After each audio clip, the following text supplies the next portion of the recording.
Two dim lights illuminate the room. More a concrete box, really, unpainted and with power cables running along the upper edges of the wall. Some of these cables plunge into adjoining rooms, others snake down the wall and along the floor to a chair-like device. It looks a bit like an electric chair, but with a bulkier rear section that hums with power. A scientist works at a panel at the rear of the chair, while a second scientist secures a skull cap to the young teenage boy being strapped into the chair by a guard. The skull cap has dozens of wires of different colors and sizes, all running out of it and into the strange machine. The young boy looks scared but determined. The guard tests the restraints, then when satisfied nods at two men in black suits, standing by the entrance to this dimly lit concrete room. The men are smartly dressed and both wear dark sunglasses despite the low light. One of the men in black now looks at the scientists. Begin. The scientist at the rear of the machine furiously works the controls as the entire thing powers up with an audible hum of electricity. The boy's eyes widen in fear, but the second scientist leans down to reassure him. Just like we've discussed, concentrate on the target and the date, September 4th, 1976. See the man's face in your mind's eye. Focus on each line and the crease of his face. The boy shuts his eyes and nods. The hum of power in the room grows in volume, almost becoming unbearable. The boy grits his teeth and begins to yell, when suddenly, a bright flash of light and nothing. The boy is gone. A moment later, the boy returns, once more strapped to the chair. He's sweating profusely and panting as the scientists rush to let him out of his restraints. One of the men in black rushes to the boy and lifts his head up. Did you see him? Did you see the target? The boy, exhausted, nods his head. And what did you learn? The boy barely manages to speak in a hoarse whisper, clearly on the verge of physical and mental collapse.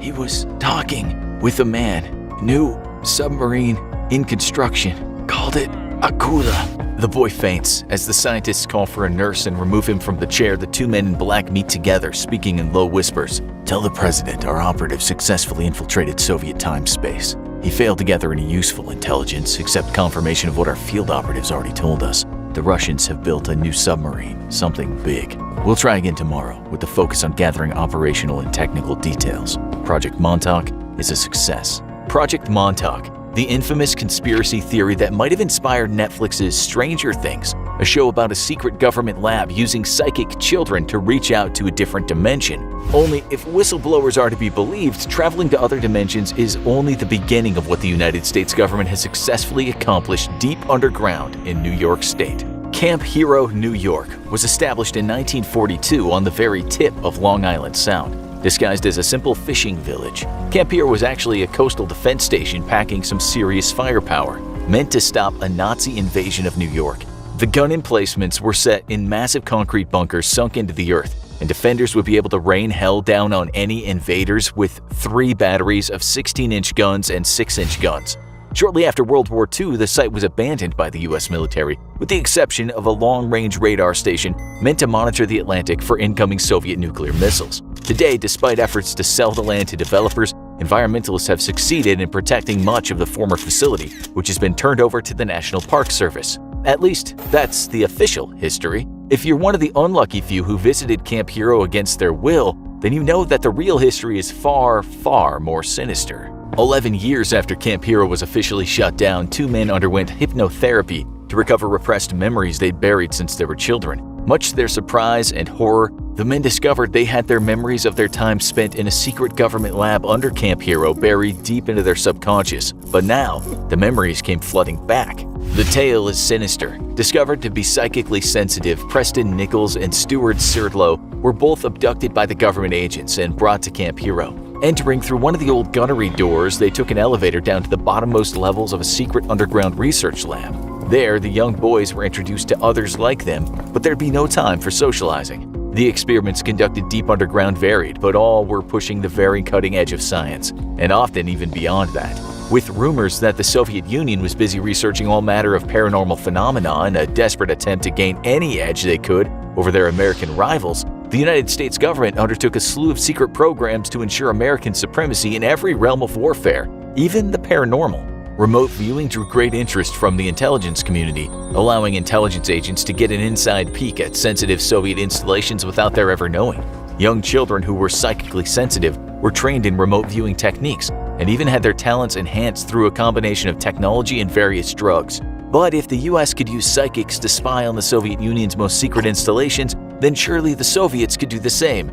and so the Psychic Warrior program was born, with American psychic soldiers training to mentally defeat enemy psychic spies. Other experiments, however, sought to bend and twist the very fabric of reality itself. In the early 1940s, the United States had successfully teleported an entire warship in the incident which would come to be known as the Philadelphia experiment.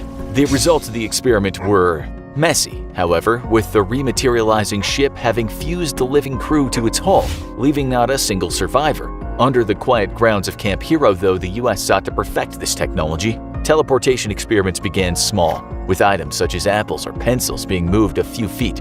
The installation of a nuclear-powered generator allowed much greater energy to be dumped into the teleportation experiments. Until a stunning breakthrough. Researchers were able to teleport a test subject outside of the Earth itself. The subject was swiftly returned, but had already suffered exposure to deep space and died shortly after. Over the years, however, the technology would be refined to the point of allowing Project Montauk scientists to teleport individuals all the way to Mars. In fact, it's believed that in 2012, President Obama himself was teleported to Mars to meet with an alien delegation there running a cooperative research base staffed by both Americans and alien scientists. Aliens, of course, had their hand in Project Montauk, as it was their technology that helped to unlock the secrets of many of Project Montauk's greatest accomplishments. To this day, there's little known about these alien partners that the United States government has allied itself with, or their true intentions for our world. Perhaps Project Montauk's greatest accomplishment, however, was in the realm of time travel. The benefit of time travel is obvious. Imagine being able to send an operative back in time to avert national and global disasters.